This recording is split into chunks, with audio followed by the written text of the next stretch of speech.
Thank you for joining us for this webinar, What Restaurants Can Expect in 2022. We will be examining trends and updates for the new year. Today's host is the Canton Small Business Development Center. The Canton SBDC is part of the New York SBDC's network of 22 campus-based centers and outreach offices located across New York State. The New York SBDC is a U.S. Small Business Administration resource partner. Our free services, like this webinar, are made possible by funding from the SBA, New York State, our host campuses, and our lovely presenters. Joining us from the Canton SBDC is Disaster Assistance Advisor Angela Smith. Angela, I'll turn things over to you to introduce our speaker. Thank you so much, Renee. Good morning, everyone. As Renee mentioned, my name is Angela Smith, and I am a COVID-19 recovery advisor with the SUNY Canton Small Business Development Center. I won't go through all the details of what the SBDC is, but if you would like to find the center closest to you, or you need to talk to a business advisor, free of charge and confidential, of course, you can visit our website at nysbdc.org and request your no-cost appointment. We have over 70 people registered for today's webinar. The SBDC, North Country Chamber of Commerce, and St. Lawrence Chamber of Commerce teamed up today to bring in the experts to help restaurant owners prepare their 2022 business strategies. This is the second webinar we've had the pleasure of hosting with Melissa Fleischut, who's the president and CEO of New York State Restaurant Association. She's here today to give us an industry update and also to explore some positive trends to watch in 2022 that are shaping the future of the restaurant industry. We all know that in spite of recessions, depressions, and yes, pandemic, someone somewhere is making money. So why not you? My hope is that you're inspired today to incorporate some of the information as you continue building your more resilient business through the pandemic. Some changes brought about by COVID-19 are here to stay, so take notes. And finally, I would encourage anyone who would like to connect with their local SBDC advisor to review growth and profit strategies for the year to do so. We're absolutely here to kind of talk you through and listen and provide some feedback for you. So without any further ado, I'd like to welcome our speaker, Melissa Fleischut. Melissa, thank you so much for agreeing to do this presentation today. And thank you for supporting restaurants and communities all over New York State. Good morning, Angela. Thank you for having me. So glad to be back with all of you. We can move right into our first slide, Renee, if that's okay. So we here at the New York State Restaurant Association are working to represent all the restaurant owners, bar owners, caterers, and businesses throughout the state. We are a statewide trade organization, and our mission is to help restaurateurs succeed in that broadest term of restaurateur. So all the groups I mentioned and more.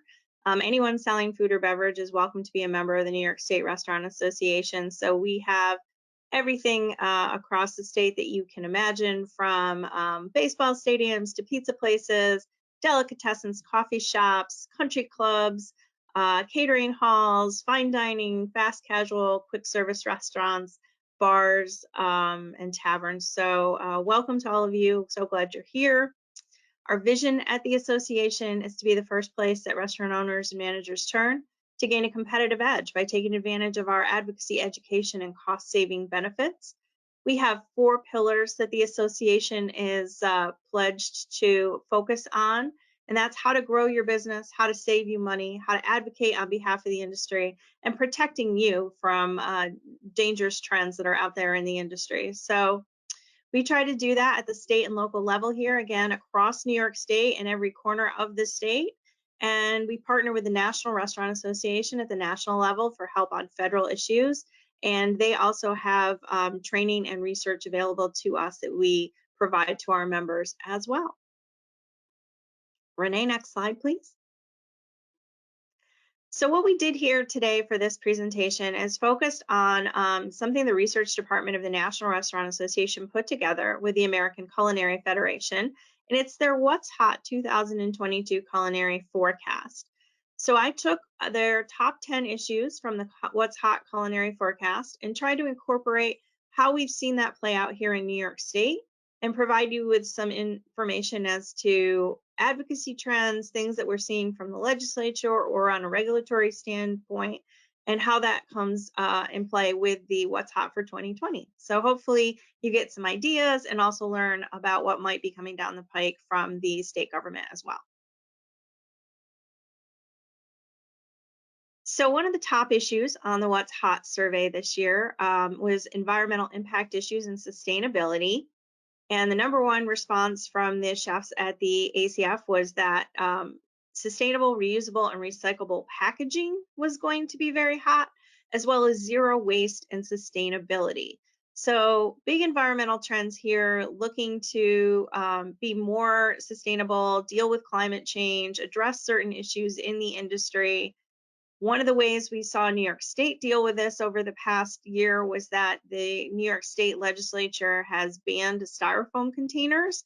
As of January 1, 2022, you're no longer allowed to use styrofoam containers for takeout in your restaurants. So that just took effect at the beginning of this year.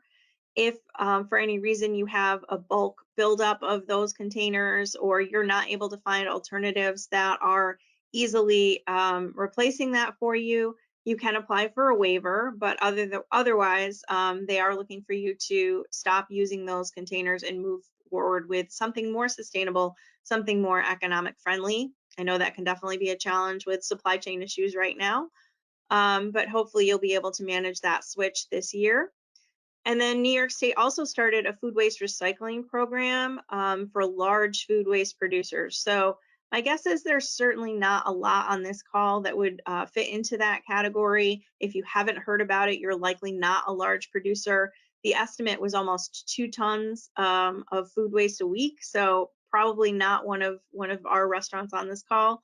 But it is a new program that the state has rolled out, and I suppose we'll probably see more of it as we go forward in the years ahead if the program gets up and running and is successful. Moving forward, another hot trend is that takeout will remain a large part of the business. I don't think this is much of a surprise to anyone. The amount of takeout that started during 2020 continued into 2021 and will continue into 2022. There's going to be a lot of demand for takeout with its ease and accessibility for so many people to be able to grab food on the go and get that restaurant experience at home. So the number 2 trend was that packaging maintains food quality and ensures food travels well during delivery. Number 3 was that packaging retains temperature, hot food hot, cold food cold. And number 9 on the top 10 list was food security and tamper-proof packaging, all speaking to the importance of how you package your food for takeout so that once it gets home, the guest feels that it's at the proper temperature, that it is, you know, still presentable from the way you left it when it came out of the restaurant. And that it wasn't tampered with on the way. I think that has a lot to do with delivery more so than takeout, but that's one of the hot trends as well, is looking at takeout and delivery. Focus on healthier eating and drinking. So I'm sure a lot of people realize that at the beginning of the COVID pandemic in 2020, we saw a lot of people probably not eating as healthy. We saw a lot of trends towards comfort food. So now the trend is sort of swinging back towards healthier food. So number 5 on the list was immunity boosting snacks. Number 7 was immunity boosting and functional ingredients. Number 8 was plant-based sandwiches. So plant-based food in general has been really big trend. Meat replacements. We've seen a lot of the big companies take on plant-based burger substitutes, in chicken nuggets, things like that. So that's going to continue as a trend now into the sandwich arena. Number 10, alternative sweeteners like maple and coconut sugars was identified as one of the top 10 trends. And we're also hearing outside the survey that mocktails, low alcohol by volume drinks are going to be trending as well. You know, dry January right now is making the news and certainly impacting the business. For those of you who have seen people choose not to drink alcohol during January, or maybe resetting as a New Year's resolution. So, you know, mocktails are a great alternative, and low alcohol by volume drink offerings are going to be trending as well as we move through 2022. Staffing challenges. So there doesn't seem to be any easy answer to this. You've probably all seen stories about the impact on the industry or other industries. This is not something that is just specific to the restaurant industry. There have been numerous stories about the Great Resignation and how many people have left their positions and are looking for alternatives to better fit their lifestyle and help them manage a work-home balance. So we've certainly seen that in the industry as well. Number 6 was menu streamlining, featuring fewer items and SKUs. I think that this speaks to the fact that we're trying to simplify the menu as an industry in order to deal with those labor challenges. So fewer people in the restaurant, working, fewer chefs and prep cooks and things like that mean that we have to run fewer items on the menu. So a streamlined menu, less labor intensive dishes, and fewer menu items all kind of work together to try and help you manage day to day in the kitchen when you do have smaller staffs and fewer people that are able to work a shift.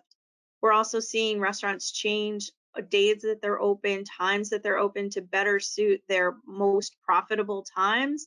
So perhaps that means giving up lunch service if lunch service wasn't a particularly profitable time for you, or maybe it's the opposite. You give up dinner service and you keep lunch service depending on your clientele. Definitely shutting down more days of the week. And again, that's going to vary depending on what the region looks like and what's open. We've heard success from some businesses staying open on Monday because they might be the only game in town, whereas others are shutting down Monday, Tuesday, Wednesday, and opening Thursday, Friday, Saturday for bigger nights and better shifts for their employees. So really going to be a mix based on your customers and what your customers want from you and when they will show up for you. But we're definitely seeing trends as far as hours and days of the week and when people are open.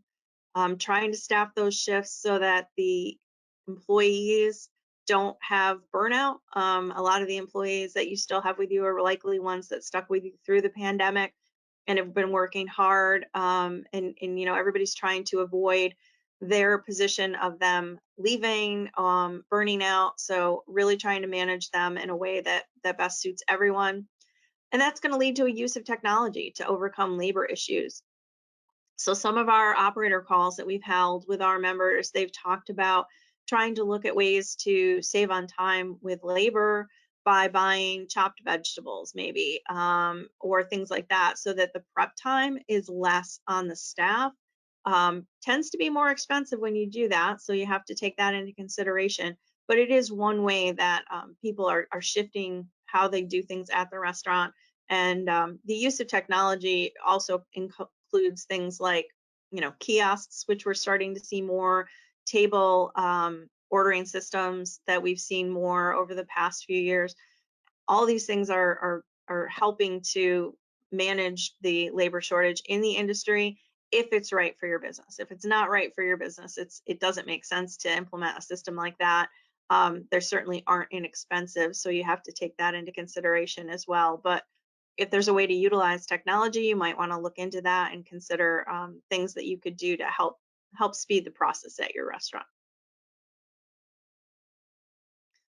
Supply chain issues and inflation. So this is something that I think we didn't see hitting as hard in 2021 as it did. I think we were a little surprised by this. And again, not just our industry, but all industries across the country are dealing with this. But we've definitely seen, you know, that this has created problems in 2021. But we're hoping that it resolves quickly in 2022 and that we start to move out of this as a problem. We don't think it's going to drive down prices anytime soon. In fact, restaurant industry prices have been climbing steadily, as have grocery store prices. So that's one of the good things about this, is that we don't think consumers are turning away from restaurants due to consumer pricing right now, because food costs are high. They're high at the grocery store, they're high at the restaurant, and there doesn't seem to be a lot of differentiation there. So by and large, customers seem to be accepting higher prices at restaurants and understanding that it is supply chain motivated, and that's why restaurants have been having to increase their prices.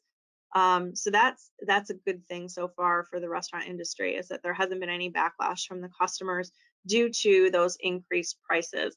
But I also, while I'm hopeful that it'll resolve in 2022, I don't think that it's coming down quickly. So we're probably, hopefully, leveling off as we move forward, and that the supply chain issues will need to resolve first before we see the inflation issues resolve as well. So moving on. Wages and benefits. So because of the need to keep our restaurants well staffed and keep our employees happy and prevent the Great Resignation, we've seen changes in wages and benefits for the industry. It's definitely driven wages higher than we've previously seen in the industry. It's something that the Department of Labor noted when they decided to increase the minimum wage again for the upstate region. It did increase to $13.20 on December 31st of 2021. And they keep moving upstate's level higher and higher. Now, Westchester, Long Island, and New York City are all at $15 an hour, and everywhere outside those regions is at $13.20. But I would expect that they're going to continue to try and move the upstate rate over the next few years closer to $15 an hour. But they definitely did take note of the fact that so many restaurants were offering higher wages now anyway. Starting positions for line cooks has definitely increased. A lot of our positions in the back of the house have gone up due to the need to keep those employees happy and on staff, and just finding people has been a challenge. More benefits have been a trend as well. We've seen that the industry has started to offer new and interesting benefits. Some have offered paid leave in addition to what's mandated by the state for sick leave and COVID leave. We've seen restaurants put in place a 401k system. That's a little bit challenging, but it's something that the association is looking into as well for our members. Offering new health benefits seems to be the big hot trend that we're seeing. We have a new offering at the association, Healthiest You by Teladoc. So this allows your employees to get virtual help from a medical professional. They can get mental health, they can get physical health, they can get nutrition help. It's all encompassing, excuse me, for $9 a month per employee. And you can split that between yourself and as an employer and your employees. You can pay all of it, you can have them pay all of it, you can divvy it up however you like. But we have seen that this is a pretty important benefit to offer to your employees because it is unlimited access 24/7, and the hospitality industry tends to have healthcare needs outside the traditional 9 to 5 time frame. So this has been a good benefit that we've started to offer, and our members have started to really take to and seem to want to offer to their employees to give them a little something extra to show them that they care about them and that they appreciate them. Mental health has been an incredible challenge during the pandemic, and it has, no different in this industry, that we need that support and that help for ourselves and our employees as well. This is a way for them to access that sort of mental health from a mental health professional on their time. You can set up as many appointments as you need to once you're on the plan with your mental health care professional, whatever you two agree to as far as meetings, whether it's weekly or monthly, that's up to you and the professional. And there's no additional copay for the employee to access that treatment. So something worth looking into for those of you who have those concerns and considerations. So beyond trends, I thought I would talk a little bit about some of the legislative issues that we're working on and what we hope to achieve in 2022. At the federal level, again, this is working with our partners at the National Restaurant Association. The replenishment of the Restaurant Revitalization Fund is one of our top priorities at the federal level. And I just thought I'd provide you with some quick numbers here. So nationwide, the fund had about 362,000 applicants, and they asked for about $75 billion in funding, which certainly the need was there, and so many restaurants and bars and caterers needed the support. But unfortunately, the Congress only funded that fund at $28.6 billion. So a little over 100,000 applicants were funded, and the average grant was about 283,000. So it wasn't like any one business was getting an excessive amount of money, because I know a lot of people had questions about that as well. You can see at $283,000, the average amount was pretty small. But unfortunately, that means that so many businesses were not funded due to the lack of funds in the grant program itself. Here in New York State, we had 27,643 applicants that sought money through this grant program. They asked for a total of $9.63 billion, but only 35.4% received funding. And that's pretty typical across all the states. There were a few, I think, that were a little more funded than that, and definitely some that were less funded than that. But that's pretty average from state to state. 35% got funded. And our total funding dollars for New York State were at about $3.6 billion. So the need remains here in New York to get $5.9 billion for the remaining 17,868 applicants who did not receive funding. This is a priority for us. We feel like everybody who applied should get funding. It is our understanding that their applications are still in the portal at SBA, and that SBA, needs additional funding from Congress in order to move forward and grant those applicants the funds that they requested. Most of the New York delegation is supportive. Most of our members of Congress, I think we're at about 21 or 22 of the 27 Congress members are supporting this right now, and Senator Schumer and Senator Gillibrand have definitely been supported and co-sponsors of this bill in the past. So we're working with them and continue to push forward to get that funded for all of those applicants out there who are still waiting. Another federal issue that we think has been really important, and an issue I just wanted to raise with all of you, is the Employee Retention Tax Credit. I'm hoping all of you know what this is and have already applied for the funding for this, but if not, there's still time. So eligible restaurants can access the Employee Retention Tax Credit for 2020 and 2021, the first 3 quarters of 2021. And it's an opportunity to get a tax credit on payroll as long as you didn't pay that payroll with PPP. So there's no double dipping between the two programs, but employers can access up to $5,000 per eligible employee in 2020 and $7,000 per eligible employee in Q1, Q2, and Q3 of 2021. And there are bipartisan efforts in Congress right now to bring the credit back for Q4 of 2021. If you haven't applied for this, I encourage you to do so. My guess is Angela might be able to help you with that and tell you more about that through SBDC.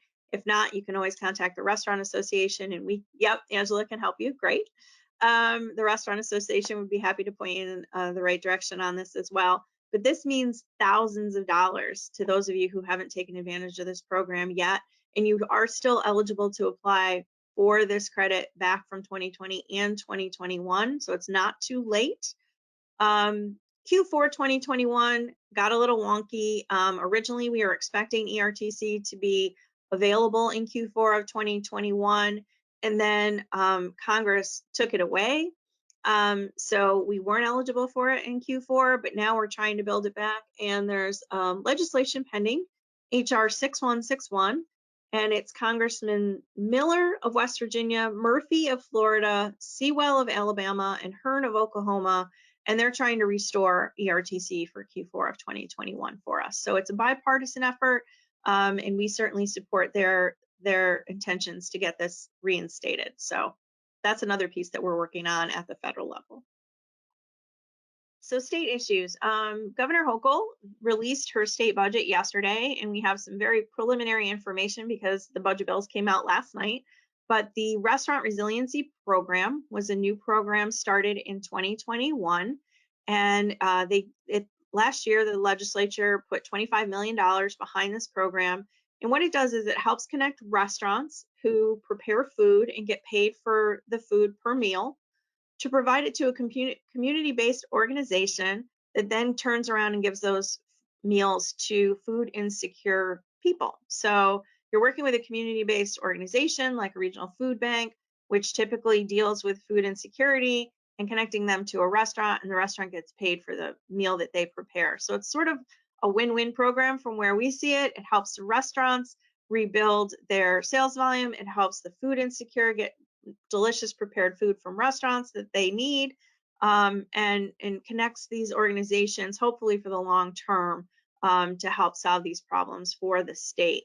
It has been put back into the budget again for this year by Governor Hochul. It's still, we're still 2.5 months away from a budget agreement probably here in the state. Typically the end of March is when we see the budget pass. But there is another $25 million that she's proposed for that program again this year. And the other big piece that we found out about yesterday for sure is that Governor Hochul had mentioned in her State of the State address that she wanted to bring back alcohol to go, and she cheers to all of us here in New York. And last night we found out that she did put budget language in there to restore alcohol to go and make it permanent for wine and spirits. We can already do beer, in case anybody didn't know that. But wine and spirits are back in there. It largely leaves any decision on quantities that can be sold or limits on the amount to the state liquor authority to come up with rules. But the governor's support and putting it into the budget gives us a real chance to get this brought back this year and made permanent. So we're very pleased with the announcement from the governor, and being able to see it in her budget last night shows her support for the industry and for this proposal going forward. That's my contact information. If anybody needs us, you can send any questions or concerns to info@nysra.org at any time. Our website is nysra.org, and I'm happy to answer any questions you might have. Really good information, and thank you for the program updates. I know there's a lot of confusion around RRF, and especially right now is the right time to talk about the ERTC credits as people are preparing to file. Contact your attorneys, because this is not an easy calculation per se, and especially if you have received PPP money, you may want to calculate when you're going to use PPP versus when the credit is the time to use it. Because you have 3 quarters to use the ERTC. So there's some important calculations that need to happen here. Full disclosure, SBDC does not provide tax or legal advice, but we can talk through a little bit more about the ERTC program, and then we'll refer you to your accountant to really do the calculation for the ERTC. And if it's helpful and people think this is something they'd have interest in, we've done several tax webinars with a local CPA firm here, and I'd be happy to bring them back on in the next few weeks to talk specifically about ERTC and how to manage that for 2021 tax filing year. Thank you, Angela, and I will stand behind those presenters. They are fantastic. So if anybody has the opportunity, please sit in on one of those. Melissa, first question for you. Was the Restaurant Resiliency Program in place during 2021? It was just launched in 2021 at the end of the year. It was approved in the state budget at the first quarter-ish of 2021, but it really got up and running in the last quarter of 2021. So it is a new program. This one's from Russell. Russell's curious if there are some ideas for community colleges to help their area restaurants with incumbent employee trainings. Are there examples of non-credit programs or short-term programs or certificates that will help restaurants upskill their staff? Well, I know we work, trying to think of who we work with up there. I know we work with Paul Smith's, but I don't know about the community college system. It might be something I'd have to look into a little more and drill down. We do have ProStart high schools that we work with across the state. So what we have is a culinary arts and restaurant management program at the high school level for juniors and seniors. And there's 64 participating high schools. It's largely a BOCES program, if you're familiar with the BOCES schools. So we tend to funnel into a BOCES program where these classes are taught. But I can find out who might be up in your area and let Angela and Renee know so that you could follow up with them if that would be helpful, or you can email us at info@nysra.org and I could get a list of the schools up in your area specifically that we work with. Has the ghost/cloud kitchen concept affect existing brick and mortar restaurants in a major negative way?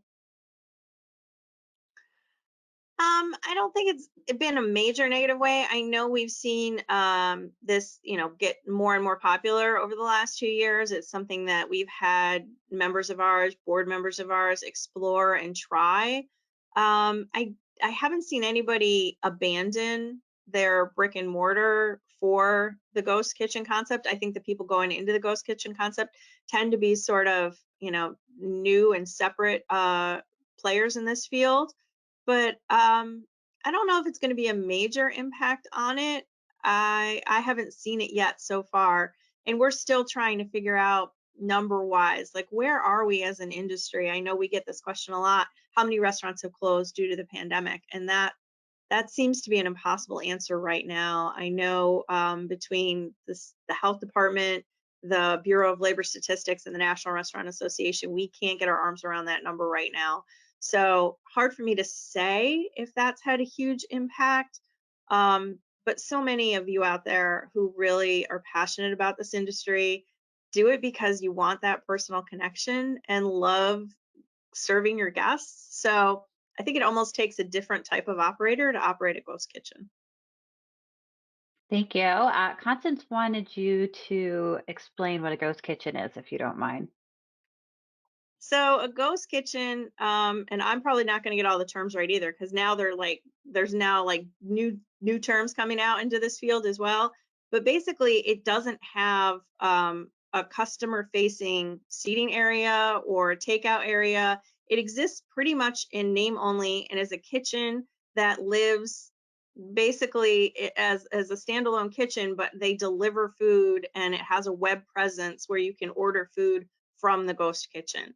So no diners go there, no diners just pick up there. It's just pretty much a delivery service for food from this concept. And oftentimes it can have, the kitchen could prepare 5 different concepts food out of one kitchen. So that's kind of the cost saving mechanism behind it, or the thought process behind it. Um, it could do several different concepts and several different types of food, but there would be no patrons on site at all, and it would strictly be a delivery service. Glamis had a nice mention here. The Cultivate program may be a good one. Classes provided by BABSR. It's free training. And the Labor Department also has some good perks for hiring. Benjamin also mentioned the St. Lawrence County Chamber has been trying to promote outdoor dining as well as curbside and delivery.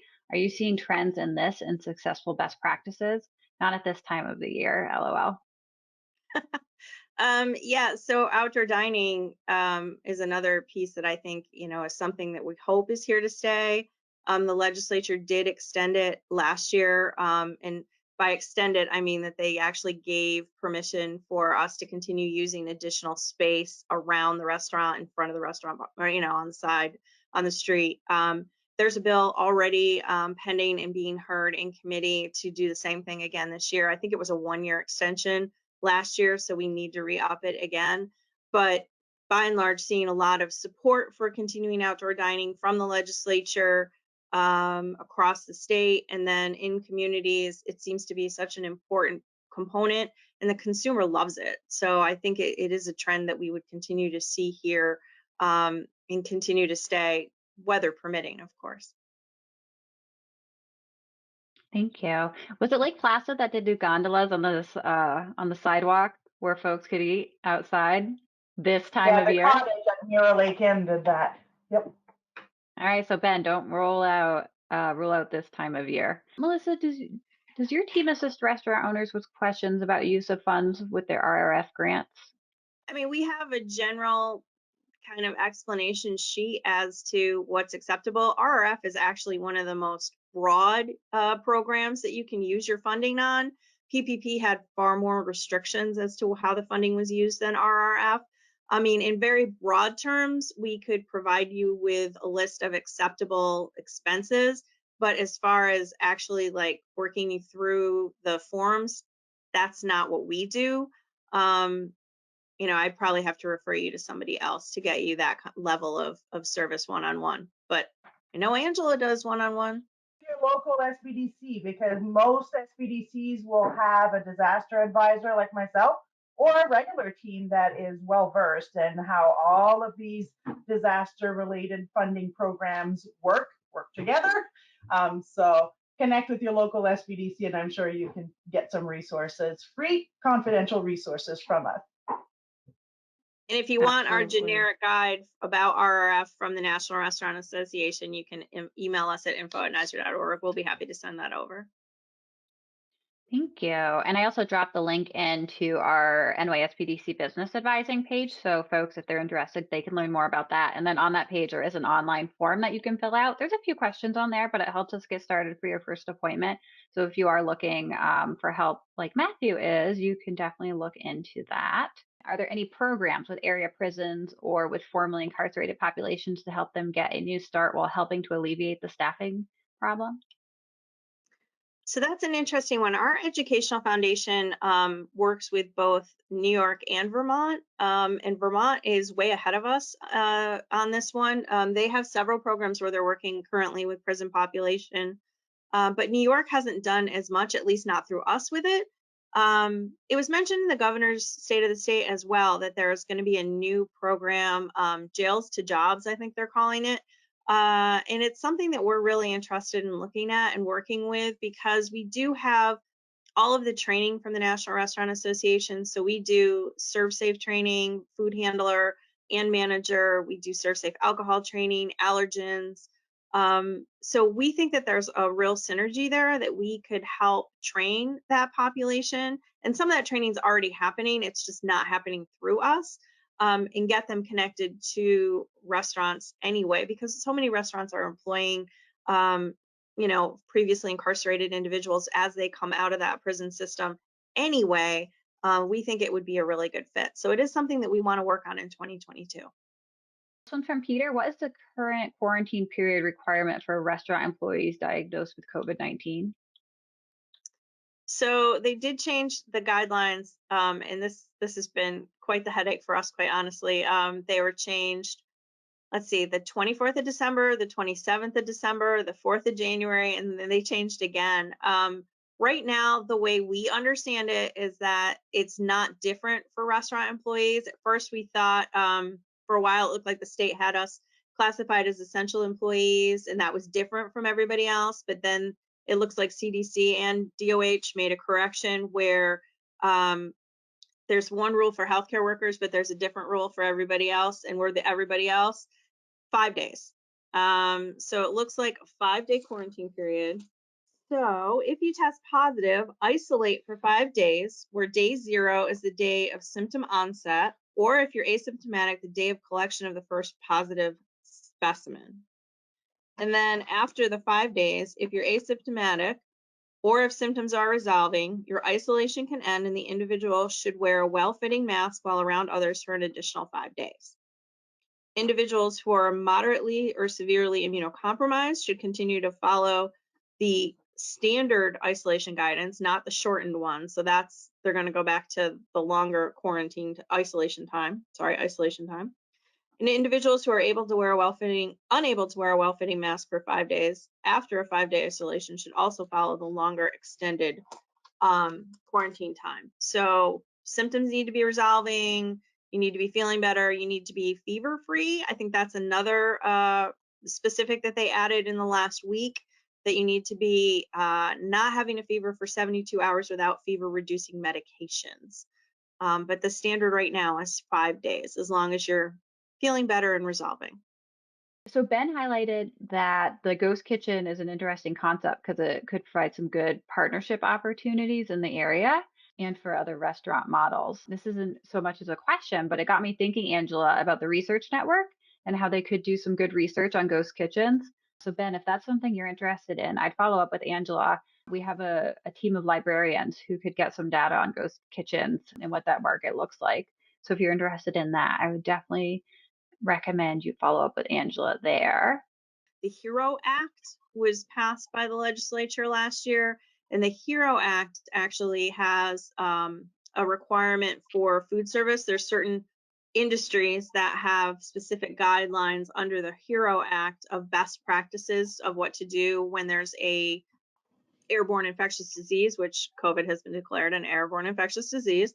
So our guidelines actually say that the employees are supposed to be masked under the HERO Act food service guidelines. If folks need to check up on items like this, do you have them listed on your website, Melissa?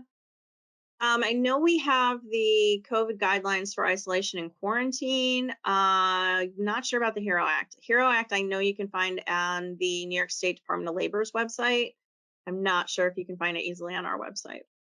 If you have an interesting trend or tip that you implemented this year that was really helpful to your business, why not open it up and maybe share that with the group? We'd love to hear from you. I can go first. One of our local restaurants here, super short staffed, can't hire servers. So what they did is actually implement a reservation system where every 15 minutes they're sitting down a new table. So that's how they're managing their schedule with limited servers. So there's not a big wave all of a sudden of 10 tables sitting down. So they're really pacing it. So that's what they've done to kind of stagger how people arrive in group sizes and make it work with the kitchen and the service that they have. Trying to think, another one is a bed and breakfast. They were cooking full-on breakfasts, but that got really complicated where they had to wrap every meal that was deliver it to each room. And so what they ended up doing, it changed over to new owners, and the new owners decided to do away with breakfast, and they're now partnering with a local cafe where they're providing coupons. And I think on the days the cafes close, they buy quiches and different things that are available to the guests. So, kind of different ways to explore partnerships, or just if you don't have the labor, right, maybe something's got to give, but there's another way to subsidize or kind of submit it. One of my favorites is Oscar's Smokehouse. They did the bacon in the vending machine. So I think that was really great for marketing, but maybe using that technology on days you're closed or for extended hours. I don't know, maybe probably a little expensive to invest in the vending machine, so it'd have to monetize itself, but hey, thinking creatively, right? Absolutely. And Peter mentioned loyalty programs have becoming more popular. And then Jimmy wanted to learn more about regulations of selling homemade food cooking. Where would Jimmy need to go for that? Talk to an SBDC advisor. We probably need a bit more information on what you're trying to do, and we can absolutely provide you some information on kind of the rules and licenses that would apply for your idea and talk through the feasibility of your idea. So, yep, that's what we do. We got a nice note from Glamis to Melissa. Thank you so much for your hard work. Our restaurants need a lot of help. I have a question. Is there anything coming up sooner than the RRF to support food business that opened in 2020 before the pandemic declaration? So any other additional new grant programs? At this time, there doesn't seem to be anything else. The Economic Injury Disaster Loan Program has closed. The PPP has closed. RRF is out of funding. So there's really not a lot of opportunity at the federal level. I know the state has tax credits available, and there's still money available through that program as well. But there is some small business relief that the governor's talking about putting forward in the state budget. But again, we're going to have to sort of wait until we see how that shakes out with the legislature, and the budget will get approved late March, early April. So not yet. I guess I would just say from the association standpoint, I'm guessing hearing your questions and your issues and your concerns, there are a lot of small business operators, and just let you know that the association is absolutely there for you. Our typical member is a small mom and pop restaurant with fewer than 30 employees. That's who is our sort of heart and soul of the Restaurant Association. So we do offer monthly payments now because we know how hard it is to be a part of the association and for any extra expense right now. But we'd love to work with you if you're interested in finding out more about us. We're here, even if you just want to talk ideas through or have a look, you want us to have a look through your 2021 profit and loss statements, you know, and talk through some strategies for feedback, we can absolutely do that with you. So just reach out and let's talk and let's see if we can identify some next steps to improve your business. You know, more eyes are better, more people are better than just one person operating alone. So reach out. There's lots of help for you. Melissa, thank you so much for joining us again. We always look forward to talking with you. And Angela, thank you for bringing Melissa our way. It's always a pleasure to work with you as well. Lots more thank yous rolling in. One more trend is meals with home prep. Rick, that is a great one. Kits for quick meals. Absolutely. We'll end on that. Hope folks have a great week. Take care. If you have any questions, don't hesitate to reply to that follow-up GoToWebinar email, which will go to Angela. If you have any questions for Melissa, her information is on the screen right now. Again, take care. Stay well. Thanks, everyone.